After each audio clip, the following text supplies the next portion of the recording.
when I graduated, from the boarding school, I decided to go to Dublin and become an architect.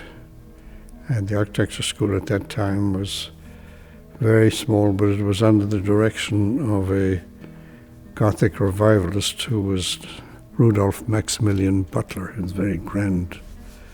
And he got us all in a basement on our first few minutes in the school.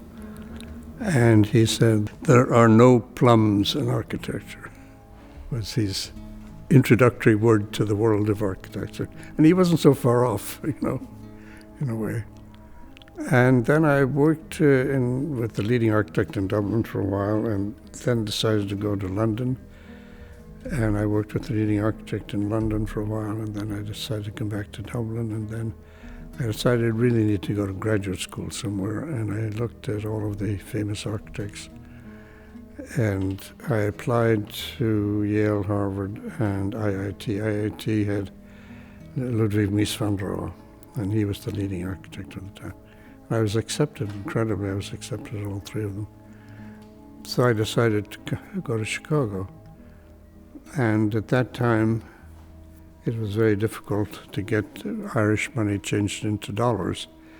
But my father was able to get $500 or something like that. And I flew to Chicago. This is now 1948. And started in there, and the graduate school at IIT at that time was mostly composed. There were 2 Egyptians, there were 2 from France, there was somebody from Spain. So it was really a very international kind of set, and that was very informative. And the experience at Mies was very good, but after about a term and a half of it, I ran out of money, and I felt I'd gotten the message anyway. So I decided to go to New York, and I got on a bus, an overnight bus to New York, because I wanted to work at the United Nations. It was just starting, and this wonderful, wonderful thing was happening where maybe finally there would be end of wars. Finally we'd all get together as humans and try to solve our problems without going to war. So I wanted to work on that building, and I arrived in New York after the overnight trip, and I carried my bags up to Arsenal and Bromwich and begged them to give me a job, which the guy interviewing me gave me a job as a file clerk. I felt, what the hell, you get in, sort of anyway. So after about 3 months or so, they let me work on drawings and construction documents. And that lasted for about a year, and then I went back to Ireland to see my parents at Christmas time, and when I came back, I'd been laid off. So there I was out of work in New York for about a year. Absolutely broke, and I interviewed at every architectural office that wasn't in the city, couldn't get a job. And I knew somebody who knew somebody who knew that Eero Saarinen was coming to New York looking for people.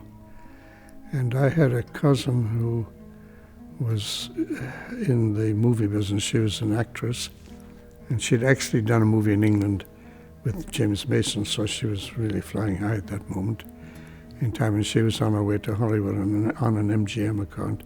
She arrived in New York, and we went out in the town for a week, and we went to every nightclub there was, and we just sort of kept it going. So when I arrived, Eero was at the plaza, and my time to see him was 8 o'clock in the morning as he was getting up, and I'd been up all night. And I went to see him, and I was sitting on the edge of the bed, and Eero's voice was very slow and very determined, and I fell asleep. But he didn't notice, fortunately, and so he hired me. And the last place in the world I wanted to go to was, Detroit, because the office was outside of Detroit. But I did go out there, and I took a train out to Detroit. My last few dollars I borrowed from somebody, and got out there and got to Birmingham and started working, even though I'd been up for all night, the whole thing just. And there was a very small office. There were only 10 people in the office. His father was still alive, and his father was 82 at that time, and I was thinking, what's this old man doing around here, But it was great. And General Motors Technical Center was just starting. And General Motors Technical Center was $100 million, if you can imagine that, in 1950. What that meant. It was, today it'd be billions of dollars, you know. And we worked on that for 10 years, almost. And I got very involved in that. And Eero and I sort of hit it off pretty well, so I traveled a lot with him. And when he was getting newer work, and we'd go east, or we flew to Europe, we flew to Asia, and places like that. So we got to be very close, and I became his kind of key design associate and worked on really all of the new projects. And so it was a wonderful, wonderful experience. And Eero was just brilliant, you know. He had a great sculptural mind, and he would conceive of things and then move on to something else. So he had to kind of put it all together and get the drawings done and all that kind of stuff. So then Eero got involved with, he got divorced and got involved with another woman who turned out to be this very driving person in the architectural informational world, called Eero Saarinen, Eero Lockheim. And she was wonderful. She really got Eero, you know, going in all kinds of other different directions, and she wanted to move east.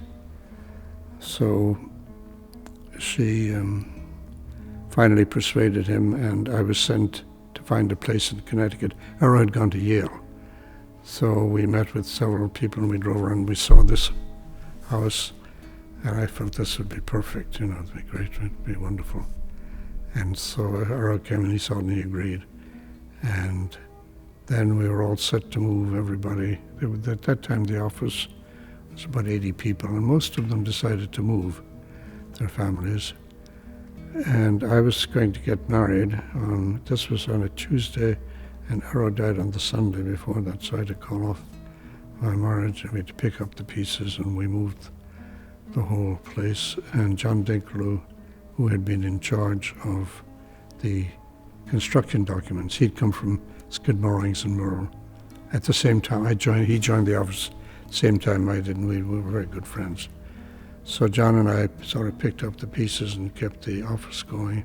For virtually, Eero never really saw, he never saw the Yale rink, he never saw the St. Louis Arch, he never saw the Morton Styles, he never saw Bell Labyrinth, he never saw any of his work really completed. It was very sad.